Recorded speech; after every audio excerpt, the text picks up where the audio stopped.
Question आपको देखने को मिलेंगे और आगे जब हम प्रैक्टिस करेंगे तो उसमें भी इन वर्ड का यूज करेंगे।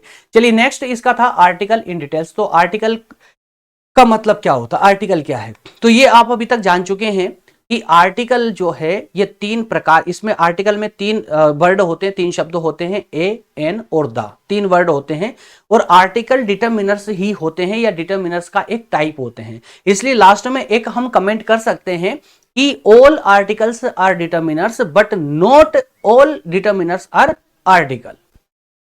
क्लियर है? सभी आर्टिकल डिटरमिनर्स हो सकते हैं लेकिन सभी डिटरमिनर्स आर्टिकल नहीं हो सकते। यहां पर ए एन और द का यूज किया गया है। अब ये क्वेश्चन अब ये उठता हमारे सामने कि इस ए का यूज कहां होगा, एन का कहां होगा और द का यूज कहां होगा। तो दोस्तों ध्यान से सुनिएगा, ये कंफ्यूजन अगर अभी तक आपकी क्लियर नहीं है तो अब पूरी तरह क्लियर हो जाएगी।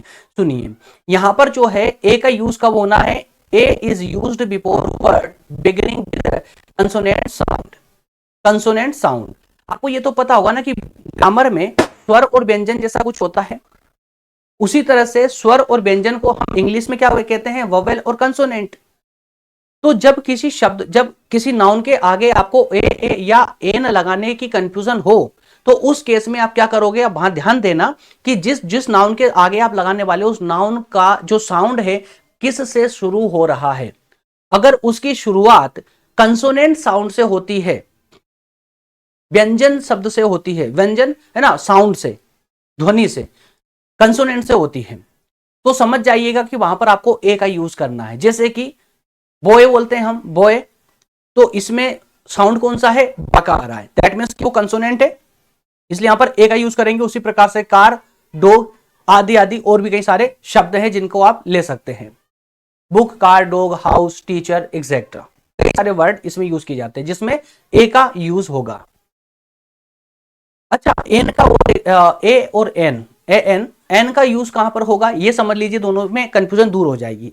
तो ए का यूज देखा आप लोगों ने कि इस नाउन की शुरुआती जो साउंड होता है उसकी शुरुआत कंसोनेंट साउंड से होती है, तो वहां पर हम ए का यूज करेंगे। लेकिन एन का यूज कहां करेंगे, तो एन का यूज होगा दोस्तों कि word beginning with vowel sound, जिसकी शुरुआत वोवेल साउंड से होती हो, स्वर ध्वनि से होती हो।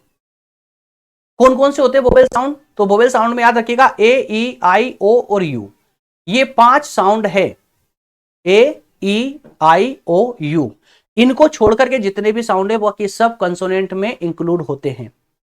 तो ए, ई, आई, ओ और यू को, यू जब इससे साउंड कोई बनता हो तो याद रखिएगा वहां पर हमें ए एन का यूज करना होगा। जैसे कि एग्जांपल में दिया गया है, जैसे एप्पल लिखा आपने, एप्पल, तो एप्पल की शुरुआत, जो साउंड की शुरुआत, यहां पर आप शब्द पर मत जाइए, यहां शब्द पर जाइए, शब्द की शुरुआत कहां से होती है, बल्कि जाइए आप उसके साउंड पर, शुरुआत कहां से होती है, एप्पल्स, ए से होती है। तो ए यहां पर है, ए यहां पर, दैट मींस कि वोवेल साउंड है, तो यहां पर यूज क्या करोगे आप, एन का, ठीक है, एन एप्पल। कभी ए एप्पल पढ़ा है आप लोगों ने, कहीं पर नहीं पढ़ा होगा, एन एप्पल यूज करते हैं।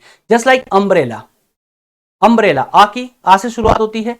ऑनेस्ट, अब यहां पर देखिए दोस्तों, ऑनेस्ट मैन, ऑनेस्ट मैन, अब यहां पर जो वर्ड है वो है एच, तो एच को जब हम प्रोनाउंसिएट करते हैं तो क्या बोलते हैं, हा, हा से शुरू, जबकि हा क्या हो जाता है, कंसोनेंट साउंड है। लेकिन हम होनेस्ट नहीं कहते कभी भी, क्या बोलते हैं, ओनेस्ट, ओनेस्ट, यहां पर एच जो है वो साइलेंट रहता है, ओनेस्ट बोलते हैं। तो उसकी शुरुआत, साउंड की शुरुआत होती है ओ से, इसलिए यहां पर एन का यूज करेंगे हम लोग। क्लियर है? तो इसी ये नीचे लिखा हुआ भी है कि यहां पर होनेस्ट में व्यंजन के स्थान पर स्वर का यूज क्यों किया गया है, ठीक है, कंसोनेंट की अपेक्षा वोवेल का यूज किया गया है, दैट मींस एन का यूज किया गया है। एक बार फिर से शॉर्टली बता देता हूं मैं आप लोगों को, देखिए ए का यूज वहां करेंगे जिस वर्ड की शुरुआत या जिस नाउन की शुरुआत, जिसके आगे आप लगाने वाले हो, जिस नाउन की साउंड की शुरुआत जो है कंसोनेंट साउंड से होती हो, और जहां पर वोवेल साउंड से शुरुआत होगी वहां पर हम ए एन का यूज करेंगे, दैट्स ऑल। इसके बाद में दा की एक बड़ी स्थिति आ जाती है कि दा का यूज कहां करना है, तो कहीं कंफ्यूजन रहती है। तो सुनिए, दा का यूज हम कहां करेंगे दोस्तों, तो समथिंग ऑलरेडी नोन या प्रीवियसली मेंशन, कुछ ऐसे शब्द होते हैं जो पहले से बहुत प्रचलित होते हैं, पहले से प्रचलित होते हैं, ऐसे नामों के सामने हमें जो है दा का यूज करना होता है। जैसे कि एग्जाम्पल दिया गया है, मून, मून कौन नहीं जानता इसको, चंद्रमा को सभी जानते हैं, एक फेमस एंटिटी है, राइट, मून। तो यहां पर हम दा का यूज करेंगे, यहां पर साउंड नहीं देखेंगे कि इसका साउंड की शुरुआत कहां से होती है। उसी प्रकार से नेक्स्ट सेंटेंस है I saw the movie you told me about.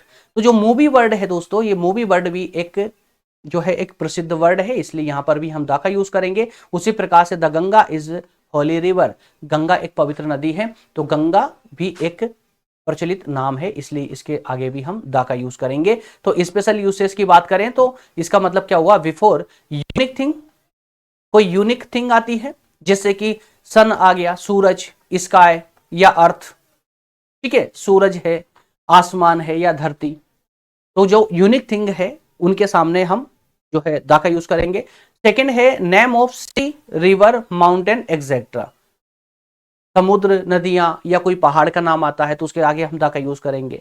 उसी तरह से कोई अगर सुपरलेटिव वर्ड है, सुपरलेटिव है जैसे कि द बेस्ट, द टॉलेस्ट, है ना, द स्मॉलेस्ट, तो ऐसे जो सुपरलेटिव वर्ड्स आते हैं उनके आगे भी हम दा का यूज करेंगे। और उसी प्रकार से कोई अगर फेमस बिल्डिंग है तो वहां पर भी हम दा का यूज करेंगे। जब क्लियर हुआ आप लोगों का, क्लियर। चलिए नेक्स्ट में हम बात करने वाले हैं इसके पॉइंट नंबर 4 की ओर, जिसमें हम समरी की बात करते हैं, दैट मीन्स की एक कंक्लूजन।